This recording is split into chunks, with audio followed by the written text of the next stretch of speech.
often don't realize that we are the key to our own happiness, and that happiness starts with healing and transformation. Whether you need healing, guidance, clarity, understanding, or just some honest sister talk to feel connected, heard, and supported, you are welcome and safe here. So join the conversation and be healed. Welcome to Soul Healing Conversations with your host, Roz Kincaid. What's up, everybody? Welcome to another episode of Soul Healing Conversations. Thank y'all for tuning in. I hope you all are having a great week. I hope you guys got some sleep last night here in the U.S. I did not. I tortured myself and just happened to stay up way too late and watch the U.S. presidential election. Now we have no answers, of course, and I knew that, so I don't even know why I did what I did. So it was a late night here in the U.S., and it's going to be probably a lot of those in the next coming days. But anyway, I'm not talking politics today. I'm not going to do it because we have better things to talk about. So today I have a very special guest joining me. But before we get into that, let me do a little bit of housekeeping and get that out of the way. If you like what you hear today and you would like to work with me one-on-one for spiritual life coaching, if you like a psychic or mediumship reading, or if you need some Reiki energy healing to kind of clear things out or balance things or heal some stuff, then I invite you to book a session with me at rozkincaid.com. In addition to that, I do want to let you know that I am running a holiday special on my services as well. I'm offering gift certificates at a discounted price now through the end of the year. So if you would like to purchase a gift certificate for you or a loved one, or you would like to book a session for yourself, either in person or virtually, I now have specials and discounts going on. So you can get those. You can check that out at my website.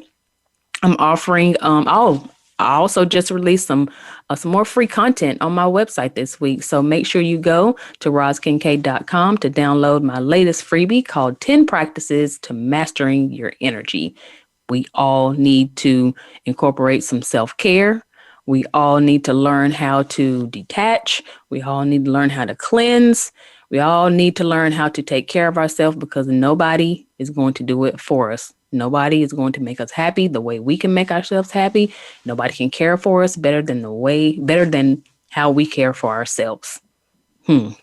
Such is the theme today. So also you can follow me on Facebook and Instagram at Soul Healing with Roz to stay connected and learn more about all of the things that I'm doing. So I do not want to delay any further because I want to get to today's conversation. I'm very excited about this. I've been kind of waiting for this for weeks now, months actually, because I'm just excited to have my guest here. So instead of focusing on a specific topic for today, I felt that it would be most helpful for you all to hear someone else's healing story.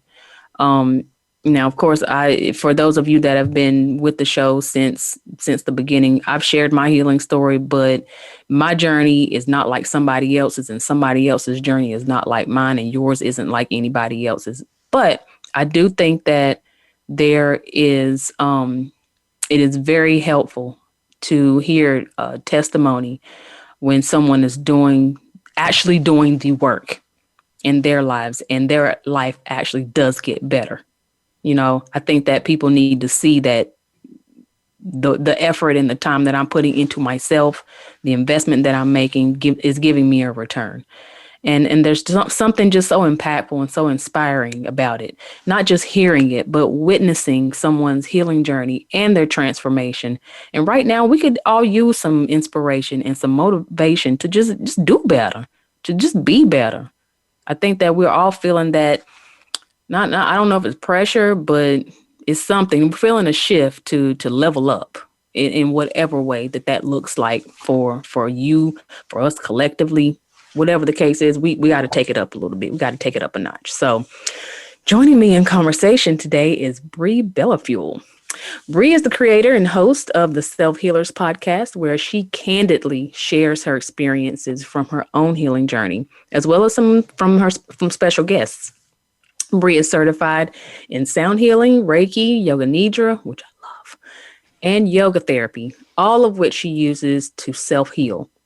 She is an excellent, excellent example of someone who is neck deep in doing her own work to heal, to raise her consciousness and to take back her power, y'all. And she's chosen to share that journey on a very public platform to help encourage you and me. So without further ado, welcome to the show, Bree. How are you? Hello, I'm doing great now that I'm talking to you. This is so fun to be here. I'm excited. I am so excited too.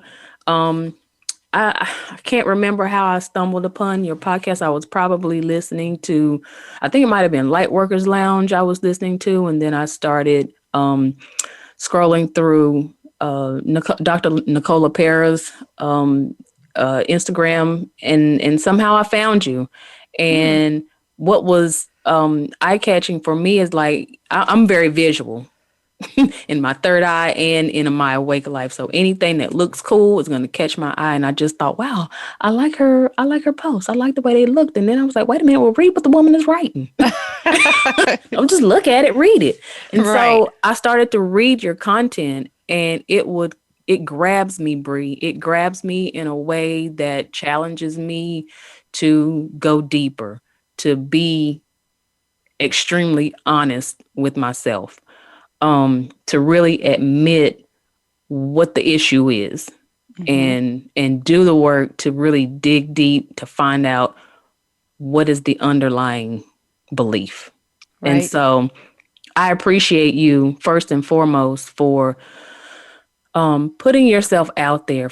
Even before that, just making the decision that I'm going to do this work and I'm going to share with the world what I'm doing, what's coming up, and how I'm doing it. And maybe, just maybe, somebody else might get healed too, or might be inspired to heal too. So thank you, Bree.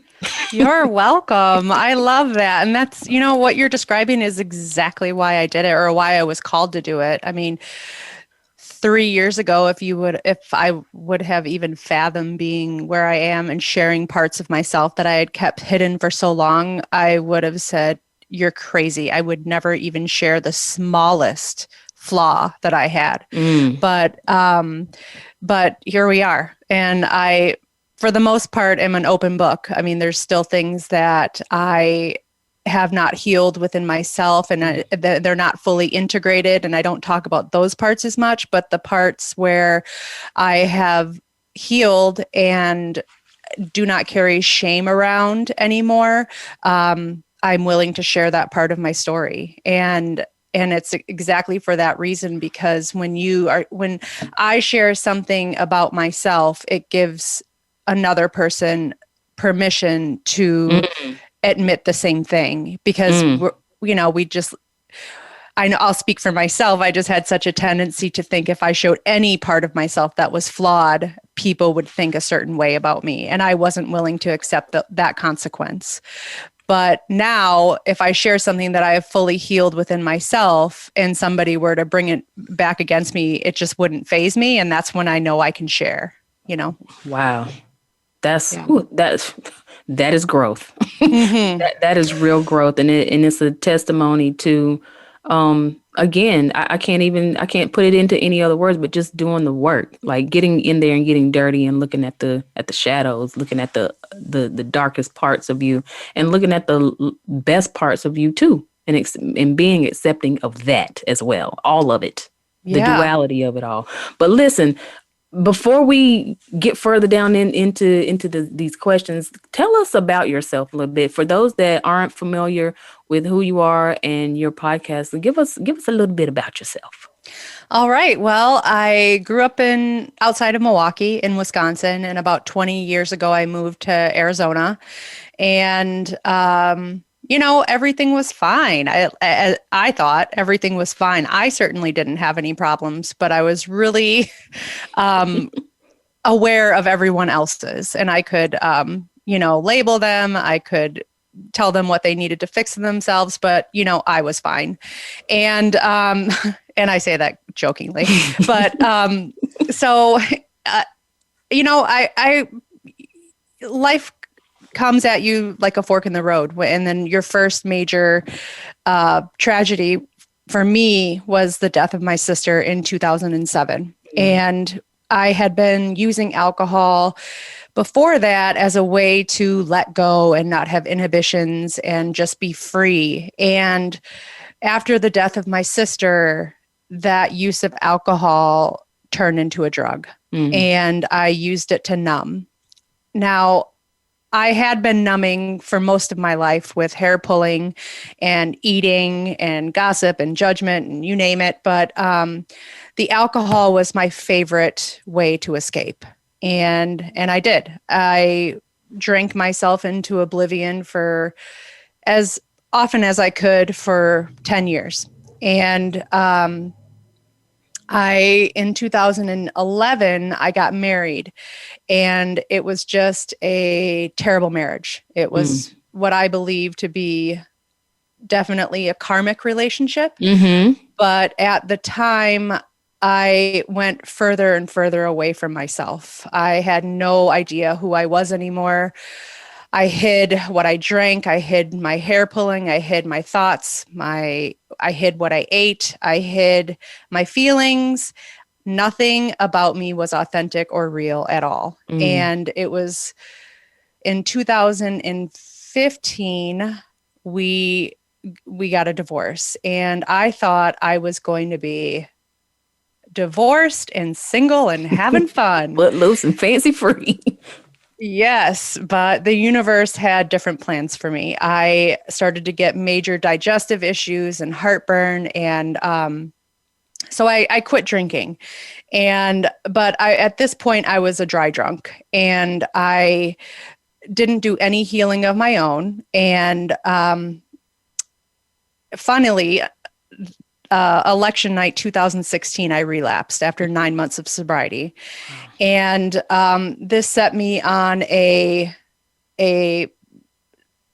roller coaster for about 9 months after that, of going on the wagon and off the wagon and on the wagon and off the wagon. But each time I went on and off the wagon, I was learning something about myself. I was becoming more aware of what was causing me to drink. And there was this one particular time where I relapsed, and my dog had died in January. And I was blowing up a picture of him, and I was hanging on the wall, and I just was like, F it. I'm going to the store and I'm getting wine. And while I was there, I was like, oh my God, I don't think I like bad feelings. And this might seem like obvious to somebody on the outside, but to me, it was like, oh my God, I don't like to feel bad things, like it was just this light bulb. And I just got sick and tired of being sick and tired. And I relapsed one final time on August 7th, 2017. And I woke up in the morning and I just asked myself, I said, do you at least want to try and be happy? And I didn't know what that would look like. I didn't know where to start, but I knew that my life depended on it. And I just put one foot in front of the other, and I didn't know much about myself, but I knew that I had a very hard time being vulnerable. And I just started there. And I said, why is it so hard for me to be vulnerable? And then with my marriage, I said, and why did I think that was okay? And that's all I had to go on. And it was through joining an online recovery group where I finally started talking about myself in a space where I felt safe and I wouldn't be judged. And little bit by bit, I started to uncover my past trauma, and I started to uncover feelings, which was huge, but not a whole lot of feelings, but some. And I was just able to start understanding myself. And in July of 2019, I was called to go and do 4 ayahuasca ceremonies at a place in Costa Rica called Rhythmia. And at Rhythmia, or if you don't know what ayahuasca is a plant medicine, and it comes from a vine and a leaf in the Amazon, and you mix them together, and it releases DMT in your brain. And DMT is released when you're born and when you die. So when you take this this plant medicine, it releases that. And a lot of people report having a spiritual experience, myself included. And it was just a deep dive into who I was, and it changed everything. And that started me on the path to self-healing and all of the different modalities that I use today. But the ayahuasca, well, I would say getting sober, ayahuasca, and then everything else came from that. Wow. Yeah. Girl. Whoo, child. Listen, and here's the thing about it is that, that's somebody else's story too. It might not, the details might not match specifically, but and I listened to a few of your podcasts, a lot of your podcasts, but I keep coming back to I think it might have been episode 2, where you share more of this story, and you get into the stuff behind the hair pulling and the shame that came around it, where, your mom would yell at you or smack your hand, and all the shame that built up around that. But as you're sharing your story, I hear the word self-betrayal come up. And I guess, and I believe what my question is that how do I ask this? How is it that we allow ourselves to betray ourselves? I mean, is it fear? Is it the shame? What is it that tends to build up this idea that we need to betray ourselves in order not to feel, not to deal, or not to engage with other people, or to avoid something? What was that for you? Well, for me, it was just the way I grew up. My mom did not like my sisters and I to have many emotions. And she didn't like us high or low. So if we were to be excited about something, she'd be like, don't put all your eggs in one basket, or keep doing this so you still get A's next time. There wasn't no celebration. So it turned into this thing of being embarrassed to celebrate myself. Wow. And then the low emotions, when I would express some kind of displeasure, or that I didn't like something, or try to stay true to myself, it was met with, I would get yelled at, and then there would be tears, and then we'd get the silent treatment. And that it manifested into just be accommodating and don't ruffle the feathers, and you will receive your love. And that doesn't end with my relationship with my mom. That carried through in all of my relationships. So when you're living that way, there's no choice but to self-betray. And because if you show, and that was the fear, if I show who I really am, I will not be loved. And the work for me has been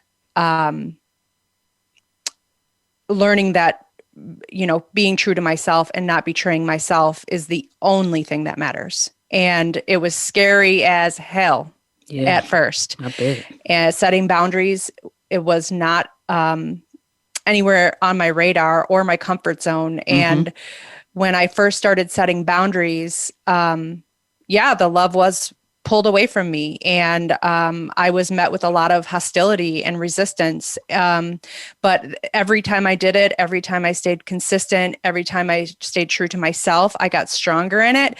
And now it's like, I'm okay if you're mad at me. I don't care.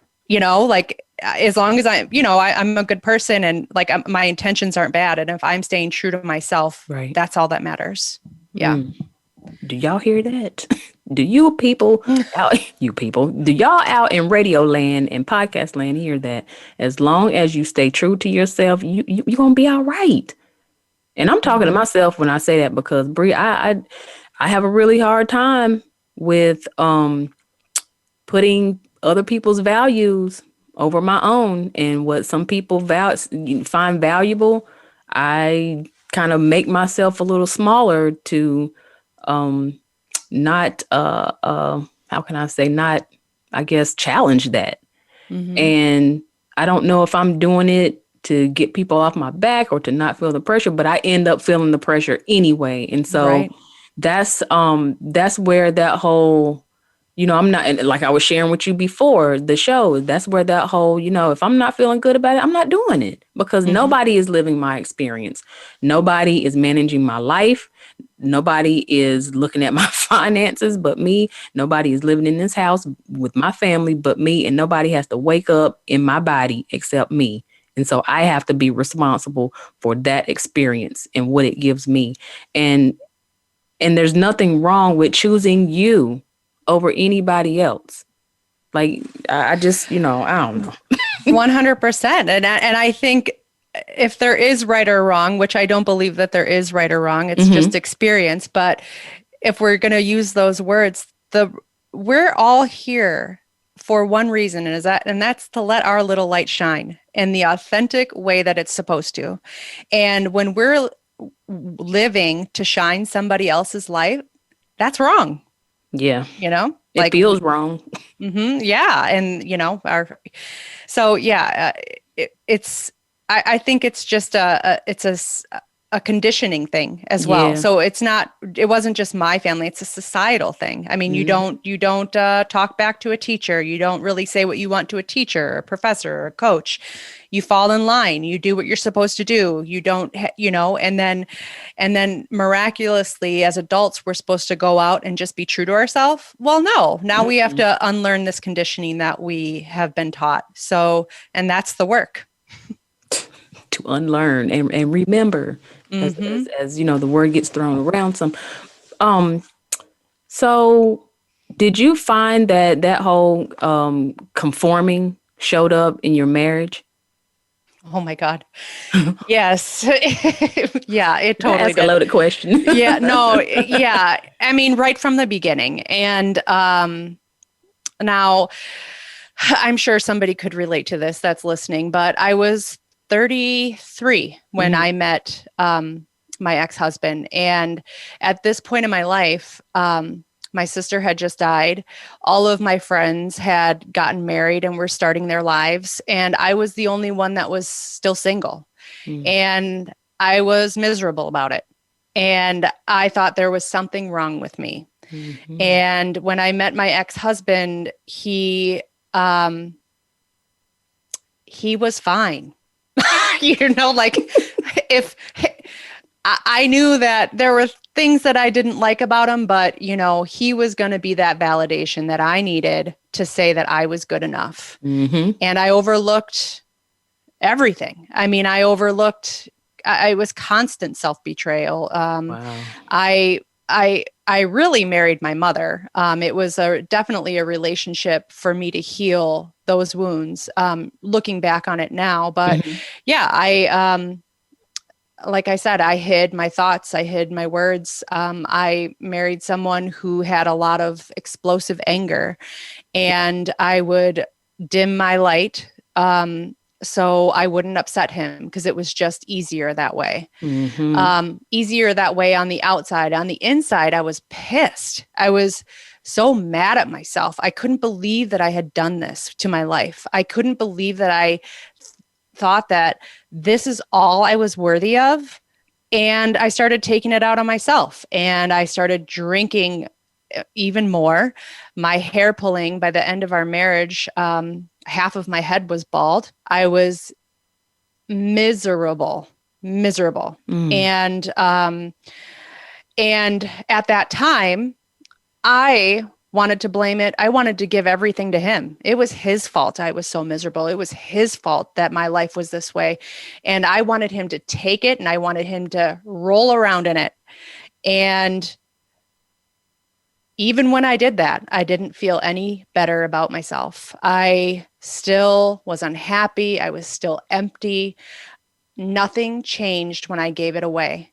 And it wasn't until I had the realization that until I took responsibility for my life, until I took responsibility for my choices, I will always be giving my power away. Ooh. And when I took that responsibility and I saw him as a gift who was here to teach me where I needed to heal, everything changed. I was able to have my power back. There are so many subliminals in that I want to jump out of this chair right now, because every person, like, it's never about anybody else. Like, yes, our caregivers give us the conditioning. They help us establish our belief system as children, as youth, all of that. But when you get to adulthood, like, it stops becoming about anybody else, and it starts to become about you, and everybody that you become partnered with or in relationship with is a mirror for what is going on the inside. But somehow what we do is we don't want to deal with what we're seeing on the outside, and we don't know to relate that or integrate that to what's going on the inside. And we start to point a finger, we start to blame, and then we have this life-changing or life-altering event happen to us, and it's like, damn, it was me the whole time. Which is not usually fun when that happens. That's not fun. But you have to. But if you could, one of my favorite tools in self-healing is non-judgmental self-observation. And when you look at how you are when you're giving that blame away to somebody, how does it make you feel? Do you feel at peace? Do you feel whole? Do you feel empowered? And if you don't, then it's time to change your outlook, you know, and take your power back, you know. Take it back like it's Halloween, trick or treat. Oh, man. Yes. Wow. We're going to be coming up on a break here in the next couple of minutes, but you spoke about your experience with ayahuasca. I think you're the maybe third or fourth person this week that has talked to me about ayahuasca. Interesting. And you know me, I got to do a little research before I, start jumping into stuff. But what did the ayahuasca do for you to kind of help initiate your healing?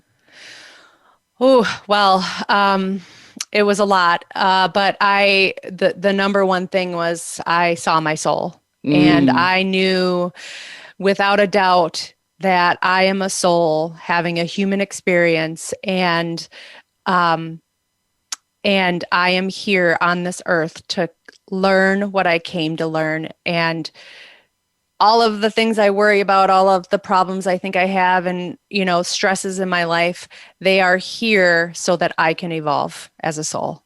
And that just catapulted everything.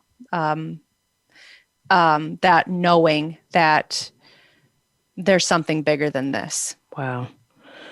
And on that note, you guys, we need to take a break. You guys sit tight. I'll be right back with more from Bree. We're gonna get more into her healing journey, into her healing story.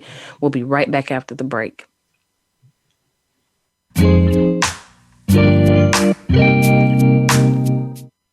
You have a passion, and from that passion, you've created a business. But how do you market and grow that business? Hi, I'm Emily of Shine Coaching and Consulting. I specialize in brand identity, website design, marketing consulting, and business coaching. I create a visual expression of my clients' ideas and help them develop a business strategy to meet their goals. Connect with me today at shinecoachingandconsulting.com. Be inspired, be real, be you. The Voice America Live Events channel is here now to showcase your corporate, individual, or organization's live event. Visit voiceamerica.com/live events to see all of our past live events and find out more. Whether it's a multi-day conference, special speaker, or single-day event, we've got everything to make your event a success. We can do a few hours or a few days. For more information about taking your event to the next level, call Jeff Spinard at 480-294 480-294-6417 or email info@voiceamerica.com. Again, that's Jeff Spinard at 480-294-6417 or send us an email to info@voiceamerica.com. Voice America is where you are and where you want to be. Join us around the globe as we broadcast live from some of the most interesting events available. Don't forget to view all our live events, including on-demand access to past events that you may have missed by visiting voiceamerica.com/live events. We're making it easier to listen to the Voice America Talk Radio Network wherever you go. In addition to listening live, you can check out information about your favorite talk show hosts, discover new talk show personalities, add shows to your list of favorites, and listen to all of our show archives on demand, all from your iOS, Amazon Kindle, or Android device. Download it from the Apple App Store, Amazon, or Google Play, and get ready to tune in. The Voice America mobile app, powered by Aircast.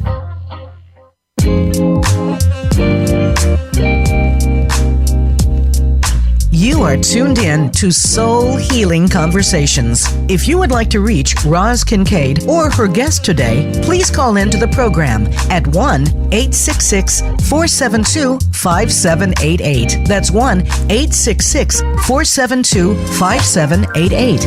You may also send an email to hello@rozkincaid.com.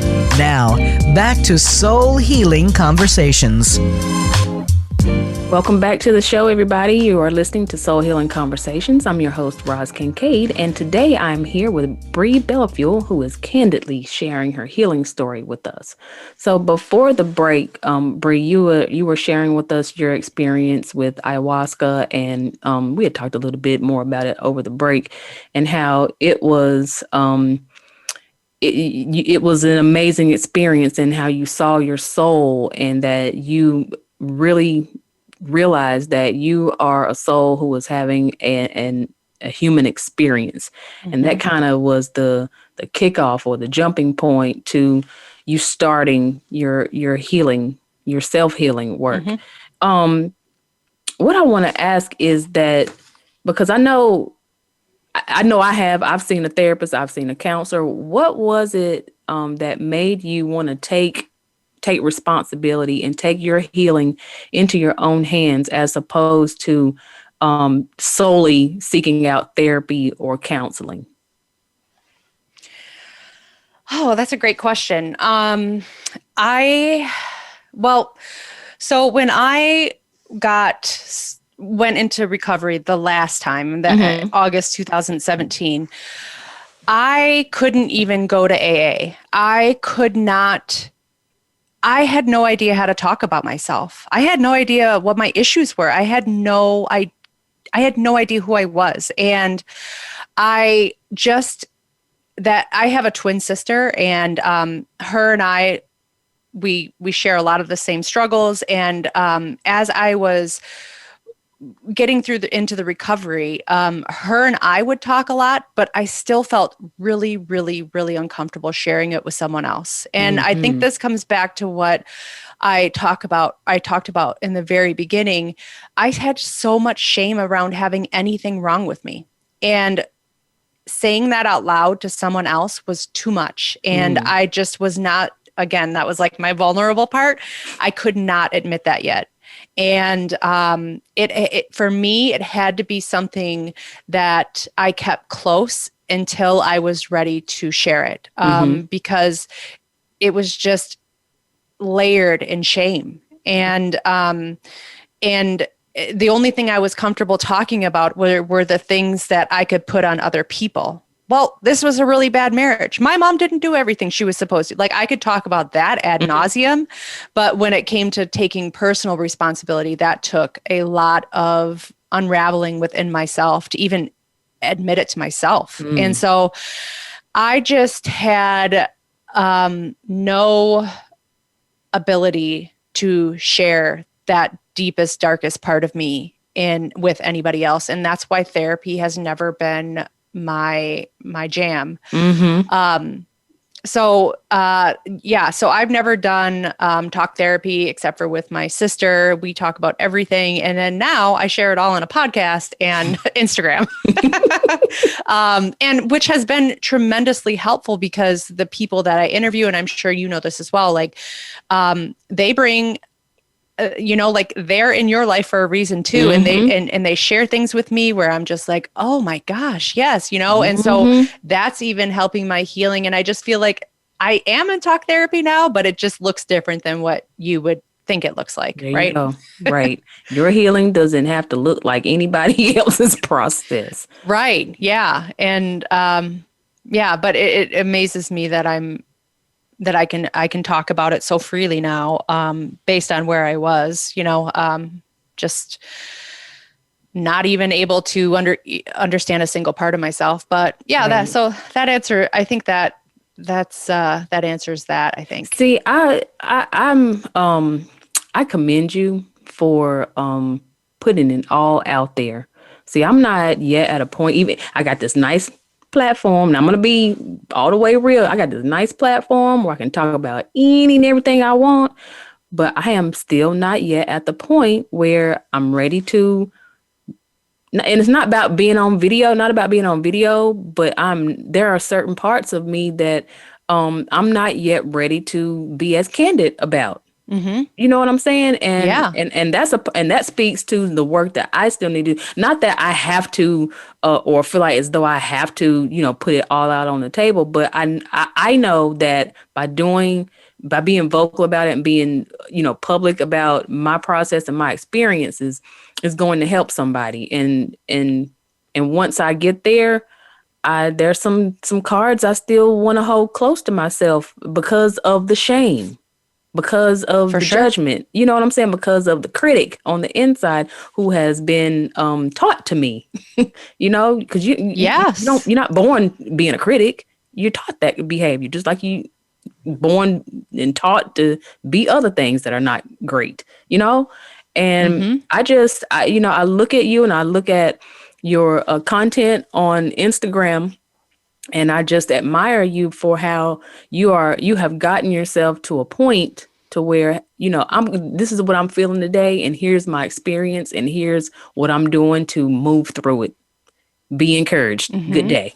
And that's simple. Good day.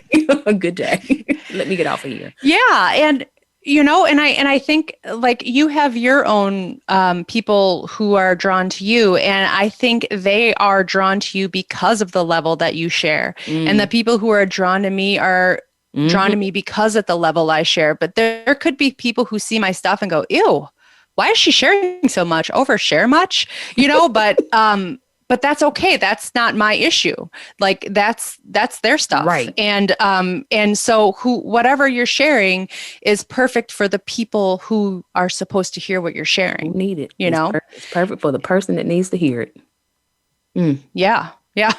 You're right. Damn. So, so share away, right? We're all just doing to the degree that makes you feel comfortable. I mean, like I said, there's things that I won't talk about yet, and maybe I never will, but only I am going to know when, because, have you ever heard of the term weaponized vulnerabilities?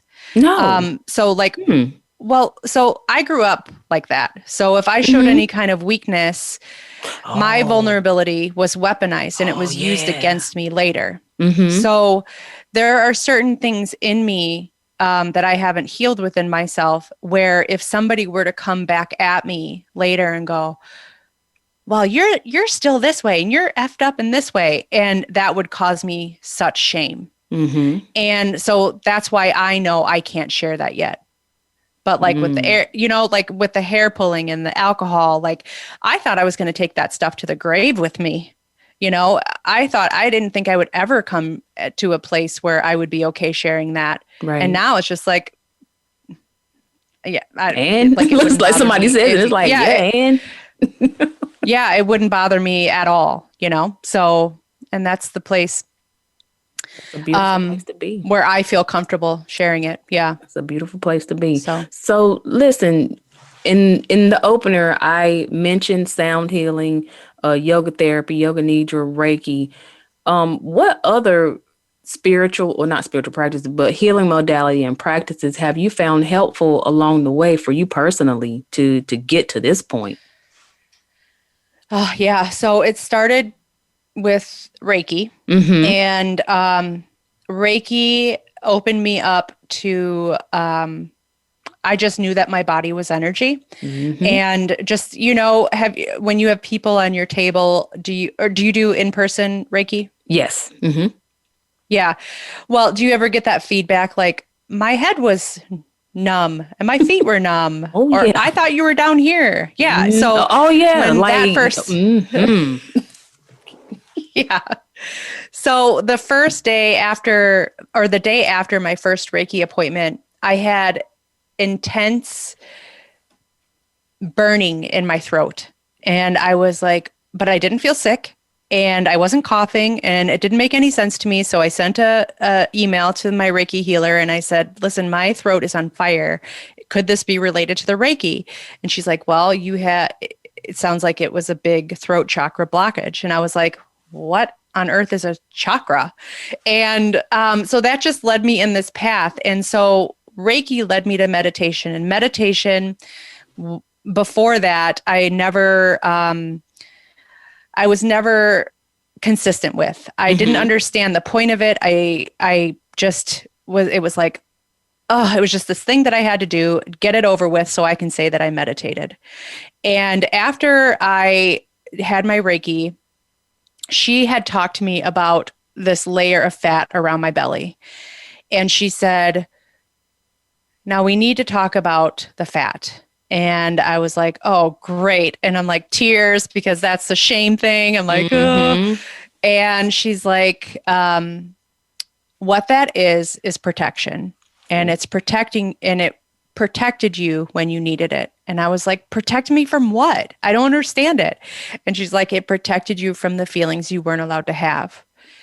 And I was like, she goes, what I want you to do is go home and meditate. And when you meditate, like rub your belly, whatever, but set the intention of, thank you for protecting me, but I no longer need you.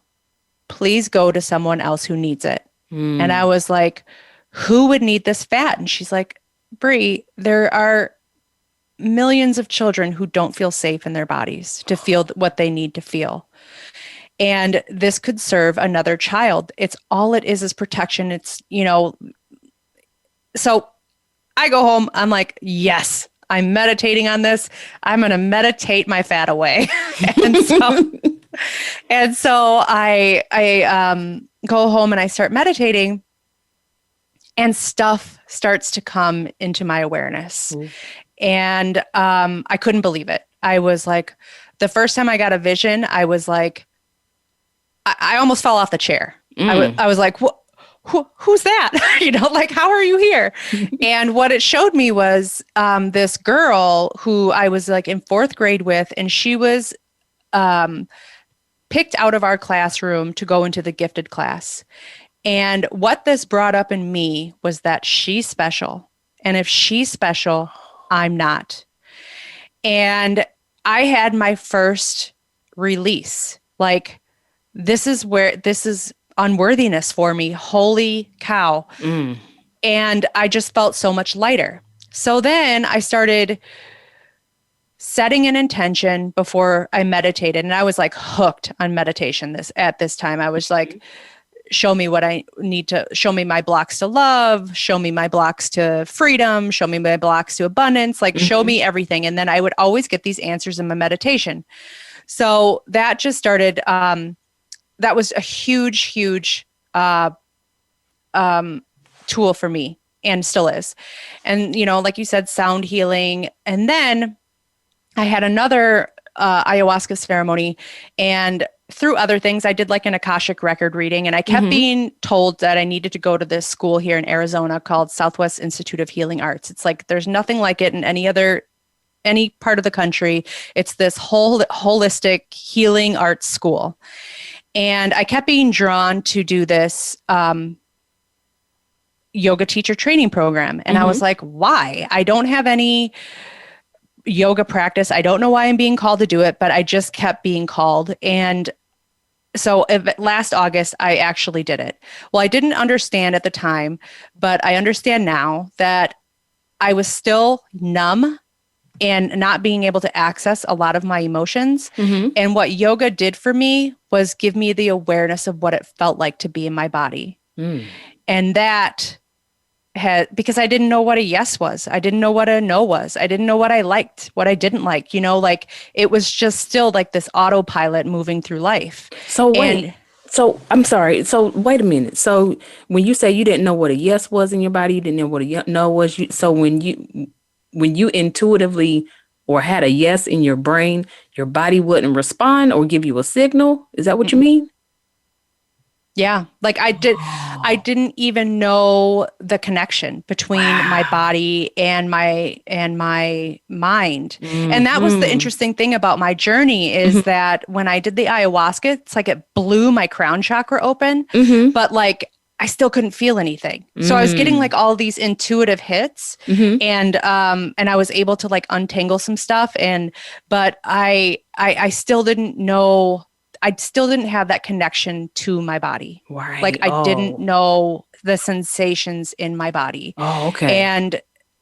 And you need those, you need those to live an authentic life because if you don't know what a yes is or a no is, then what are you doing? Twisted in the wind. Yeah, you're following your mind and not your heart. And so that's where, I'm in December, I'll be completed with my program. And, it's just been a life-changing 3 years, but, I love sound healing and Reiki and, it's exciting because, now I can give Reiki to myself and I can give it to others and it's fun to see what comes up for them. And I love it. I love Reiki. I love sound healing, man. It's just, I don't know. It's like my body. I don't know. I don't know if it's like this for you, but when she strikes the bowl and she puts it on me and it's like, I kind of drift away. It's like I become water almost. Oh, that's so cool. I've never had, do you like stand in the bowls too? Or At the end, she lets me stand in the bowl and to ground me. I've never had one of those sessions. Really? Yeah. No, I just do the laying down ones. Oh, come to Northern Virginia. I hook you up with somebody. Oh, I like Virginia. I got you. Yeah. No, I do want to, I mean, honestly, at this point, except for like a cold plunge, I would try anything.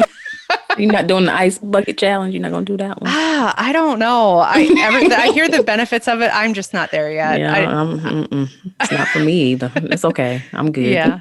So I'll do other things. And I'm sorry. And I just wanted to say one more thing. Go ahead. Breath work and inner child healing has been monumental in my life. And I interviewed somebody on my podcast, the breathwork technique that I used. Her business is Pushing Beauty. You can get a 30-day challenge, 3 breathwork, and it's only $22, worth every penny.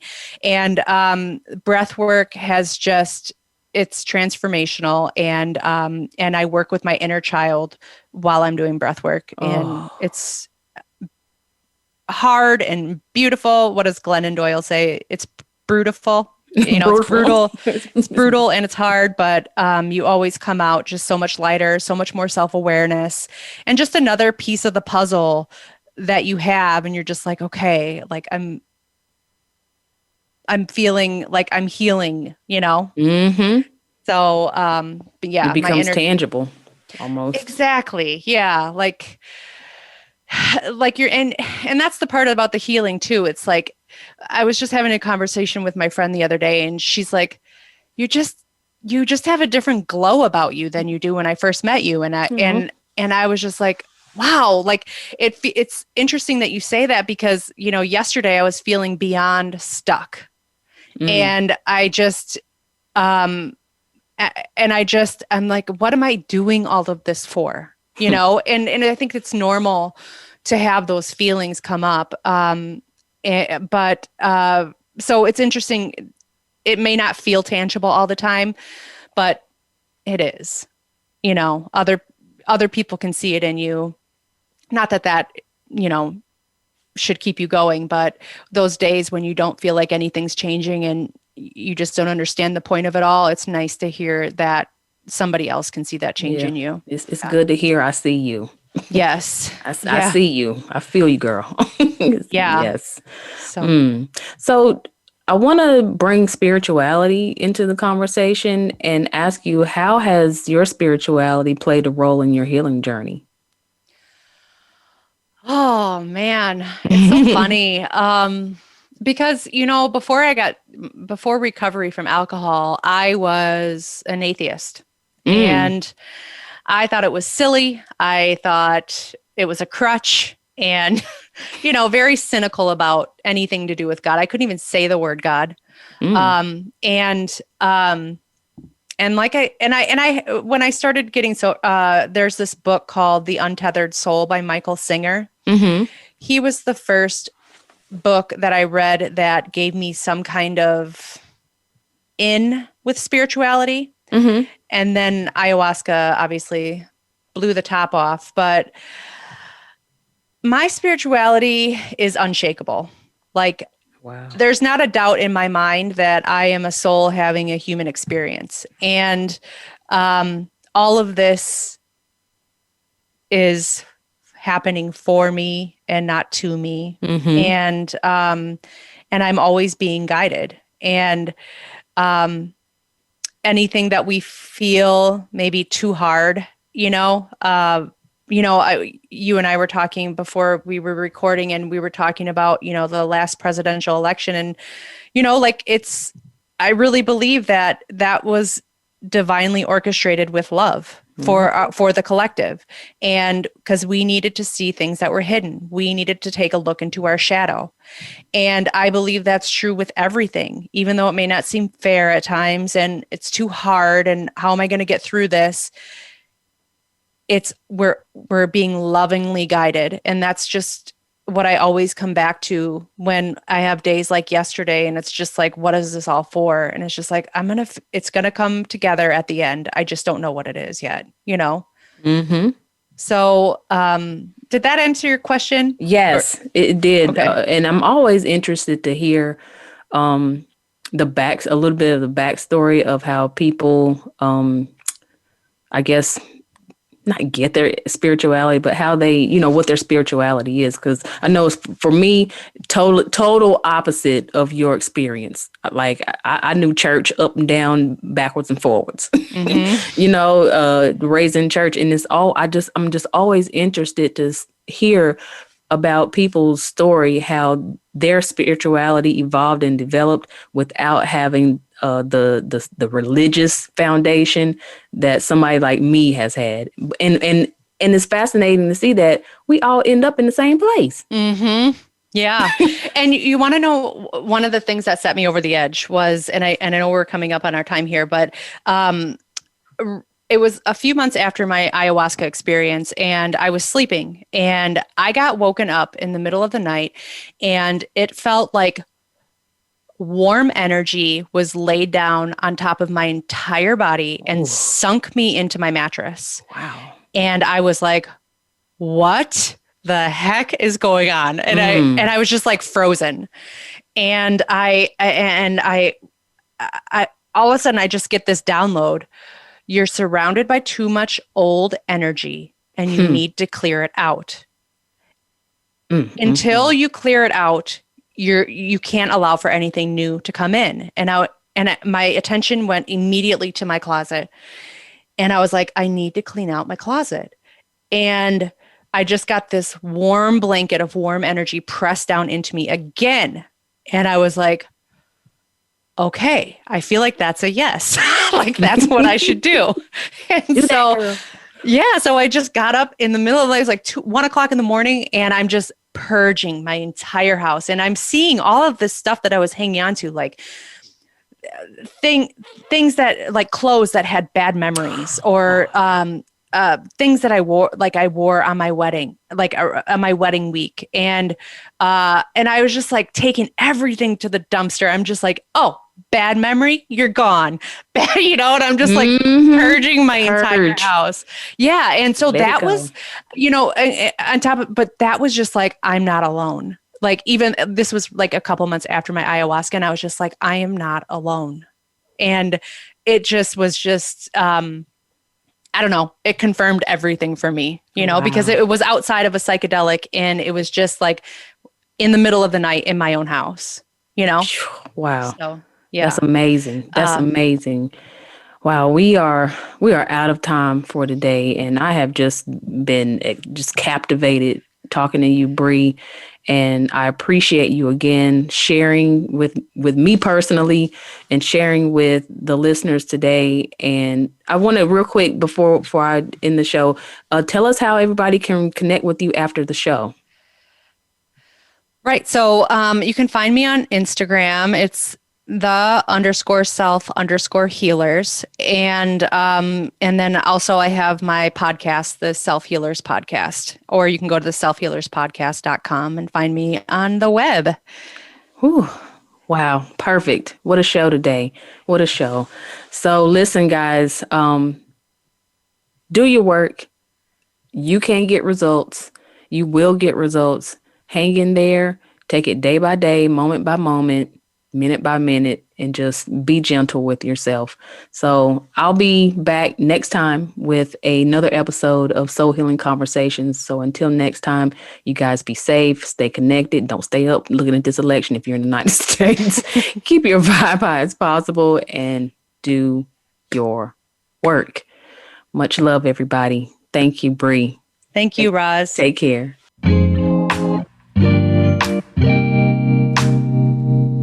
Thank you again for listening to Soul Healing Conversations. Please join Roz Kincaid again for another program next Wednesday at 12 noon Pacific Time and 3 p.m. Eastern Time on the Voice America Variety Channel. We'll talk again next week.